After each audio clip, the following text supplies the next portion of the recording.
الحمد للہ رب العالمین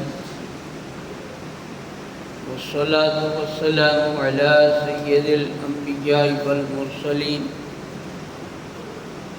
اما بعد فاعوذ باللہ من الشیطان الرجیم بسم اللہ الرحمن الرحیم ان صلاتی و نسکی و محیای و مماتی للہ رب العالمین صدق اللہ مولانا العظیم و بلغنا رسولہ نبی الامین المکین الکریم ونحن علی ذلک لمن الشاہدین والشاکرین والذاکرین والحمد للہ رب العالمین۔ بارگاہ رسالت ماں صلی اللہ علیہ وسلم میں بلا تاخیر درود پاکہ نذرانہ پیش کرے اور پڑھے اللہم سیدنا محمد وعلی آل سیدنا محمد حبیب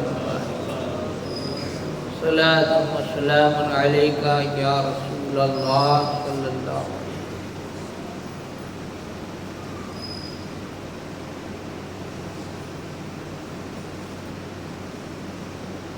میں نے عید کی نماز میں ایک بات کہی تھی، جناب ابراہیم علیہ السلام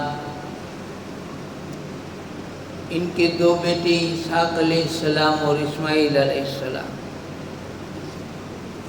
اور اسحاق علیہ السلام کے بیٹے میں نے کہا تھا یوسف علیہ السلام، ہے نا؟ تو وہ میری غلطی تھی،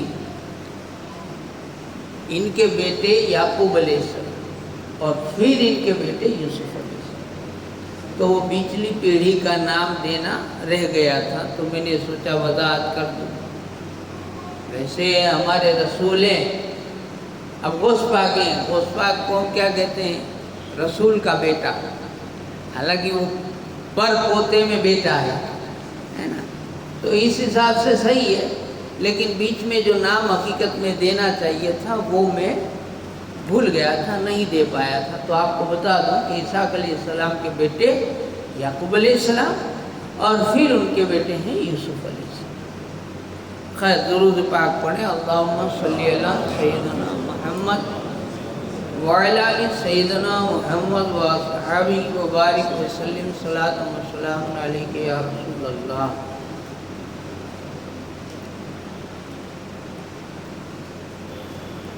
ابراہیم علیہ السلام کی بات چل رہی تھی، آگ میں ڈالے گئے،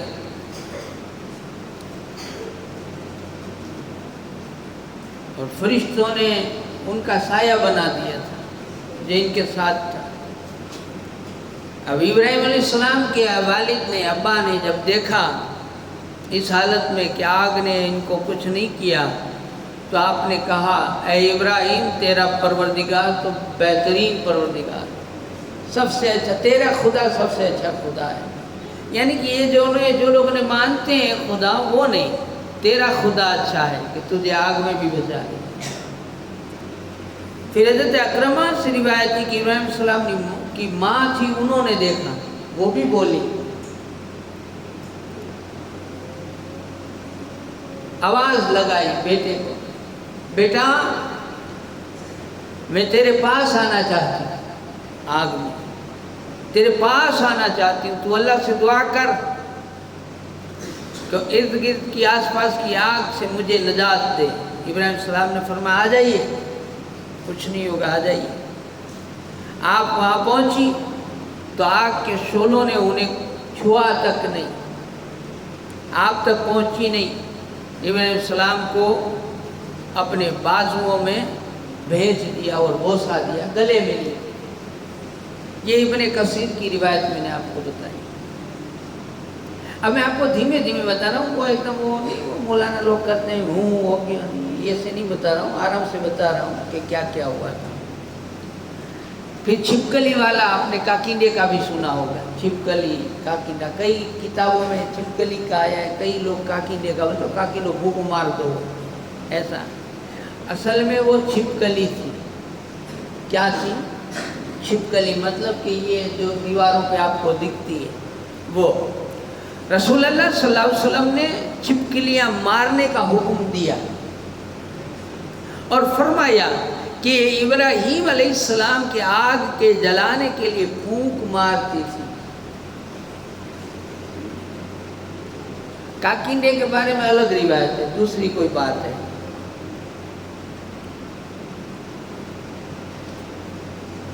حضرت سعد سے مروی ہے کہ بے شک رسول اللہ صلی اللہ علیہ وسلم نے چھپکلی کو قتل کرنے کا حکم دیا اور اس کو فسق، بری چیز کے نام سے تعبیر کیا. وہ بری چیز ہے.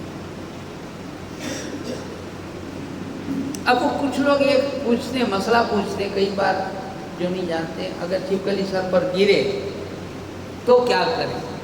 کوئی کہتا ہے نہانا پڑتا ہے، کوئی کہتا ہے کچھ کرنا پڑتا ہے، کوئی پھر کیا ہے. ایسے بھی باتیں آئی ہیں جاہل لوگوں کی، بیچارے لاعلم لوگ، کہ سونے کی انگوٹھی پانی میں ڈالو پھر نہاؤ. سونا کہاں سے لینا جانا ہے؟ ایسا نہیں ہے. اب چھپکلی ایک خراب جانور ہے. اگر ہاتھ میں یا کہیں گری ہے تو ویسے بھی کسی بھی جانور وغیرہ کو اگر چھو لیتے ہیں تو ہمارے ہاتھ پاؤں دھونے پڑتے ہیں. تو دھو لیا کریں، جہاں پر اگر پڑی ہے تو وہ دھو لیا کریں، بس اتنا کافی ہے. کوئی حکم شریعت کا کچھ بھی نہیں ہے، ایسا نہ سوچیں. شریعت کا حکم صرف پاک صاف رہنے کا ہے. چھپکلی سے تو بچی. بات آئی ہے تو بتا دوں ابھی کہ آپ نے آئے دن ویڈیوز وغیرہ میں دیکھا ہوگا، وہ بڑی چالاک ہوتی ہے. آپ سوچیں گے کہ وہ ایسا نہیں کرتی. آپ دیکھیے، آپ کے چائے وغیرہ جو رکھے ہوتے ہیں، آپ کے کھانے وغیرہ کے سامان کھلے پڑے ہوتے ہیں، تو وہ جا کر باقاعدہ اس میں جا کے کھانا وانا کھاتی ہے، وہ پیتی ہے، وہ اس میں منہ ڈالتی ہے. یہ یاد رکھیے گا. اپنے کھانے پینوں کی چیزوں کو ڈھکنے کا حضور نے فرمایا. اور اگر کھانا پینا نہیں ہے، خالی برتن ہے، تو خالی کھلا برتن اس کو سیدھا نہ رکھیں، الٹا رکھیں، یا تو اسے ڈھک کر رکھیں. یہ یاد رکھیے گا. حضرت عائشہ صدیقہ رضی اللہ تعالیٰ عنہ سے روایت ہے کہ حضرت ابراہیم علیہ السلام کو جب آگ میں ڈالا گیا تو تمام زمین کے کیڑے جانور آگ بجھانے کی کوشش کرنے لگے. ایک چھپکلی تھی، اس نے پھونک مارنا شروع کیا، بجھایا نہیں. یہ ابراہیم علیہ السلام پر آگ جلانے کے لیے پھونکے مارنے لگی. اب یہاں ایک سوال آیا نہیں ہے، کسی نے مجھے پوچھا بھی نہیں ہے، نہ آیا ہے نہ کسی نے مجھے پوچھا. میں اپنے سے کہہ رہا ہوں کہ شیطان عقل میں ایسی دلیل بھی دے گا آپ کو. ہو سکتا ہے ہم جو آگ بجھاتے ہیں، آپ چراغ دیوا بجھاتے ہو تو کیسے بجھاتے ہو؟ بتاؤ. پانی ڈالتے ہو؟ کیا کرتے ہو؟ پھونک مارتے ہو. تو کوئی شیطان آپ کو ایسا خیال بھی دے کہ ہے مولانا ایڑو بھی تھے نے کہ بیچاری پھونک مارنی ہوئے نے کہیں کہ پھونک مارے سے آگ بجھی ہوئی نے بجھائلا بھی مارنی ہوئی، تو ایسے سوال کو دماغ میں جگہ نہیں دینا. کیوں نہیں دینا؟ اس لیے کہ جہاں سب کی عقلیں ختم ہو جائے وہاں رسول کی عقل شروع ہوتی ہے. ہمارے رسول نے کہا اگر ایسا ہوتا تو رسول کو پتہ ہوتا. رسول نے ایسے ہی فرما دیا. اس لیے ایسے سوالوں کو اگر آئے ذہن میں تو اس کو مٹا دینا. امام احمد ایک اور سند سے بھی اس حدیث مبارکہ کو نقل کرتے ہیں اور روایت کرتے ہیں کہ عائشہ نے خبر دی کہ رسول اللہ صلی اللہ علیہ وسلم ارشاد فرمایا کہ چھپکلیوں کو مارو، بے شک ابراہیم کے لیے آگ روشن کرنے کے لیے وہ پھونکے مارتی تھی. اب وہ کیوں مارتی تھی، اس کو کس نے سکھایا، اس میں اس کا کیا فائدہ، یہ سارے سوال گھر میں دماغ میں آنے نہیں چاہیے. وہ جانے، اس کا کام جانے. ہمیں جو رسول نے کہا وہ ہم جانتے ہیں. اب نمرود کی گمراہی کے بارے میں. نمرود جو ابراہیم علیہ السلام کے زمانے میں بادشاہ وقت تھا، اپنے رب ہونے کا دعوے دار تھا، اپنے خود کے رب ہونے کا دعوے دار تھا. رب مطلب مالک. میں چاہوں آؤں چاہیے آترے پورو. سنا ہوگا ایسا جملہ. آؤں میں کہہ دوں آترے پورا، اتنے پورا ختم، میں کہوں ایج وہی. تو نمرود ایسی زبان چلاتا تھا، میں کہوں وہی صحیح. تمہاری لاکھ باتیں، میں کہوں وہی سچ۔ یہ جو میں ہے نا، یہ بڑا خطرناک ہے۔ اس نے اپنے رب ہونے کا دعویٰ کیا، رب ہونے کا دعویٰ کیا، اور انتہائی سرکش اور باغی، جابر اور فساد پرست بادشاہ تھا۔ دنیاوی عیش و عشرت، حکمرانی، اقتدار کی لذت، جہالت و گمراہی کے سبب اس نے ابراہیم علیہ السلام کی دعوت حق کا انکار کر دیا۔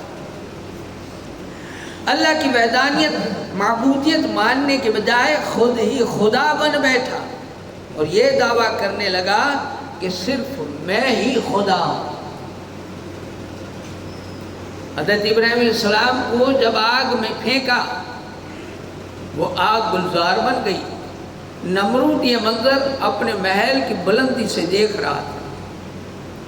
اس نے دیکھا کہ ابراہیم علیہ السلام آگ میں بیٹھے ہوئے ہیں، اور ایک شخص فرشتہ کو بھی آپ کے پاس بیٹھے ہوئے دیکھا، ارد گرد لکڑیوں کو جلتے ہوئے دیکھا، شعلے بھڑکتے دیکھے، تو آپ کو پکار کے کہنے لگا، ابراہیم کیا تم پر آگ سے نکل سکتے ہو؟ ایسا کوئی راستہ ہے؟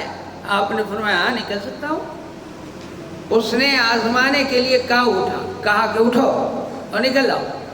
ابراہیم علیہ السلام اٹھے، چلتے چلتے آگ سے نکل آئے۔ نمرود نے آگ سے پوچھا کہ تمہارے پاس تمہاری شکل میں دوسرا آدمی کون تھا؟ آپ نے فرمایا وہ میرے سائے پر مقرر فرشتہ تھا، جسے اللہ نے میرے پاس اس لیے بھیجا تھا کہ مجھے اکیلے ہونے سے کسی قسم کی گھبراہٹ نہ ہو، بلکہ میں ان سے انس حاصل کروں۔ نمرود نے جب کہا میں نے تمہارے رب کی عزت اور قدرت کو دیکھا تو میں نے نظر مانی کہ میں تمہارے رب کا قرب حاصل کرنے کے لیے قربانی کروں گا۔ آپ سمجھو بات۔ اس نے کیا کہا کہ میں نے یہ عظمت دیکھی کہ ابراہیم کا رب تو بہت بڑا ہے، میں نے تمہارے رب کی منت مانی کہ میں قربانی کروں۔ کیوں؟ رب کا قرب، قریب دوست بننے کے لیے۔ نمرود نے مانی، تمہارے رب کے حضور 4000 گائے قربانی میں پیش کروں گا۔ ابراہیم علیہ السلام نے فرمایا جب تک تم اپنے دین پر قائم ہو اس وقت تک اللہ تعالیٰ تمہاری قربانی قبول نہیں کرے گا۔ اس نے کہا میں اپنی بادشاہی کو تو نہیں چھوڑ سکتا ہے، البتہ قربانی تو ضرور کروں گا۔ اس نے اپنی نظر کے مطابق 4000 گائے ذبح کر دی، البتہ اپنے کفر پر قائم رہا، ایمان کی دولت سے محروم رہا۔ یہاں آپ کو کیا سمجھ میں آ رہا ہے کہ قربانی ہم تو ایک بکرا بڑی مشکل سے لیتے ہیں، اس نے 4000 بڑے جانور 4000 قربانی کی، لیکن کام آئی نہیں آئی۔ کیوں نہیں آئی؟ ایمان نہیں تھا۔ پتہ یہ چلا کہ قربانی کرو، نمازیں پڑھو، حج زکوٰۃ روزے کرو، لیکن اگر ایمان نہیں ہے تو یہ ساری چیزیں بیکار ہیں۔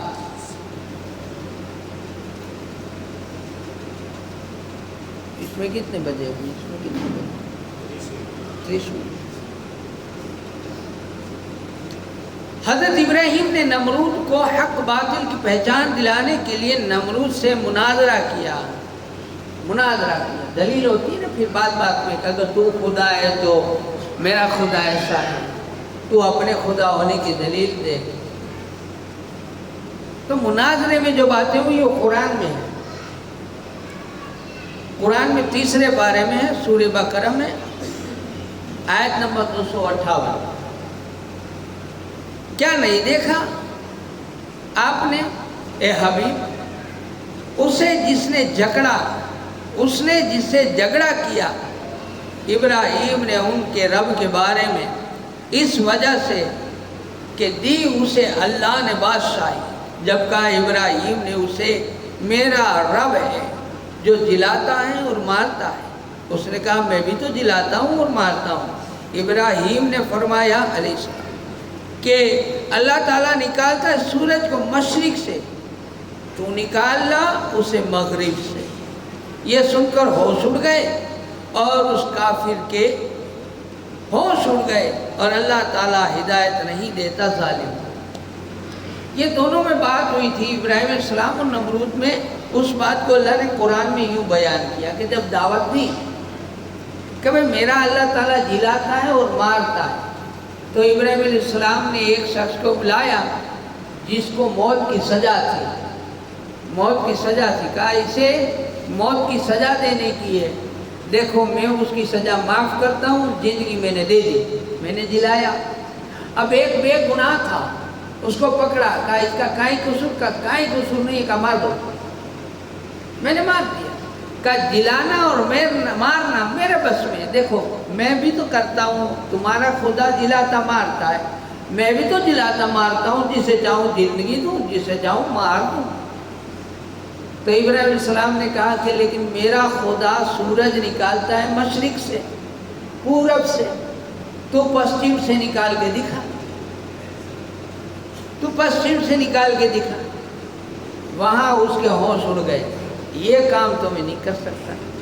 اب یہاں سوال آئے، ابراہیم علیہ السلام کے مغز میں سوال آیا ہوگا، تفسیروں میں آئی یہ بات کہ اگر وہ موسیٰ کو ابراہیم علیہ السلام کو نمرود اگر یہ پوچھتا کہ چل میں تو نہیں نکال سکتا، تیرا خدا تو نکال سکتا ہے نا، تیرا خدا تو نکال سکتا ہے نا، ذرا نکال کے دکھاؤ۔ تو ابراہیم کیا کرتے؟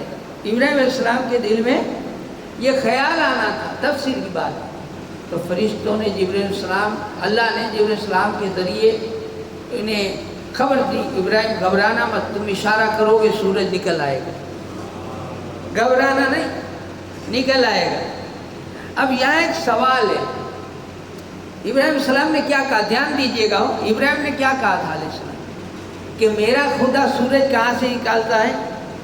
مشرق سے۔ اگر تم خدا ہو مشرق سے نہیں، تم مغرب سے نکالو، جہاں ڈوب جائے وہاں سے تم نکال کے دکھاؤ، ہے نا؟ اگر تم خدا ہو تو تم وہاں سے نکال کے دکھاؤ۔ یہ سوال یہاں رہ گیا۔ اب ان کا زمانہ چلا گیا، کئی نبی چلے گئے، آخری دور آیا ہمارے حضور کا۔ تو ابراہیم علیہ السلام والی بات تو سب کو پتا تھی کہ ابراہیم علیہ السلام نے کہا تھا کہ میرا خدا سورج نکالتا ہے مشرق سے، تم خدا ہو تو مغرب سے نکالو۔ تو پتہ چلا کہ خدا سورج مشرق سے بھی نکالے، مغرب سے بھی نکالے۔ تو رسول نے مغرب سے ایک بار نہیں کئی بار نکالا، ہمارے رسول نے کئی بار نکالا۔ اب وہ جو قوم تھی ان کو وہ بات پتا تھی، ہو سکتا ہے کہ قوم اس بات کو دیکھ کر یہ نہ سمجھیں کہ ابراہیم نے نہیں کہا تھا کہ اگر خدا ہو تو یہاں سے نکالو، تو اس نے تو نکالا، تو کہیں یہ تو خدا نہیں ہے، کہیں رسول کو قوم خدا نہ سمجھ بیٹھے۔ اس لیے رسول اللہ کی زبان سے اللہ نے یہ کہلوایا کہ اے لوگوں، جس طرح تم سجدہ کرتے ہو، ساجد ہو، بندگی کرتے ہو، بندے ہو، اسی طرح سے میں بھی سجدہ کرتا ہوں، میں ساجد ہوں، میں بندگی کرتا ہوں، میں بندہ ہوں۔ سورج بھلے یہاں سے نکالا لیکن میں خدا نہیں ہوں۔ آپ سمجھ رہے ہیں میری بات؟ لیکن میں خدا نہیں ہوں، تمہارے جیسا بشر ہوں۔ تمہارے جیسا بشر کس معاملے میں ہوں؟ بندہ ہونے میں تمہارے جیسا، سجدہ کرنے میں تمہارے جیسا ہوں، عبادت کرنے میں تمہارے جیسا ہوں، باقی کسی بات میں نہیں۔ یہ بھی یاد رکھیں، باقی کسی بات میں نہیں۔ آپ بندے ہو، سارے نبی بندے ہیں، ہم انسان ہیں، سارے نبی انسان ہیں، یہ بات تو ٹھیک ہے، لیکن باقی باتوں میں ایک نہیں ہے۔ اب جیسے مثلا کسی کو ہم نہیں کہتے واہ پھول جڑو ہو، تو پھول جڑو ہو تو باغیچے میں لگو ہو، نہیں، وہ نرم ہوگا، خوبصورت ہوگا، ہے نا، تو ہم نے اسے پھول جیسا کہہ دیا۔ اگر کوئی ڈٹ کر کے کسی ظالم کے سامنے کھڑا ہو جائے، لڑے، بہادری دکھائے، ہم کہتے شیر دل تھا، شیر جیسا تھا، تو کیا اس کے پنجے تھے؟ کیا اسے بڑے بڑے دانت تھے؟ کیا وہ 4 پیر والا تھا؟ کیا وہ کیسری تھا؟ نہیں. تو کہا شیر جیسا کیوں تھا؟ کہا بہادر شیر ہوتا ہے، یہ بھی بہادر ہے، ایک وجہ سے اسے شیر جیسا کہا. اسی طرح ہمارے رسول کو ہم بشر کہتے ہیں، ہمارے جیسا اگر کہیں کس معاملے میں کہیں گے؟ ایک ہی معاملے میں، تم بھی بندے ہم بھی بندے، تم بھی خدا نہیں ہم بھی خدا نہیں، بس ایک معاملے میں، باقی کسی معاملے میں نہیں. یہ یاد رکھیے گا. اللہ سے دعا کرتے ہیں اللہ تعالیٰ ہمیں کہنے سننے سے زیادہ عمل کی توفیق عطا کرے، اور اللہ سے دعا ہے ہماری غلطیوں کو، کوتاہیوں کو، لغزشوں کو معاف فرمائے.